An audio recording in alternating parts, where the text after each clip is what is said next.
How to turn on professional mode on Facebook. Step-by-step guide. Hello friends, in today's video, we will explain how to enable professional mode on Facebook and set it up properly. Let's get started. Step 1. Turn on professional mode. First, select the Turn on Professional Mode option from your Facebook settings.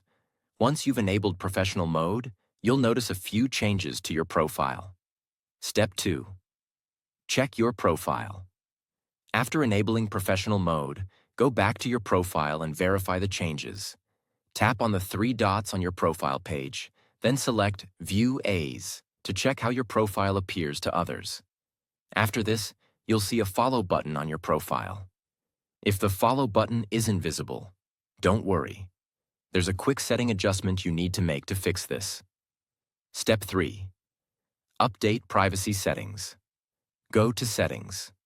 Scroll down to the option, How People Find and Contact You, and select it. Tap on Who Can Send You Friend Requests and set it to Friends of Friends.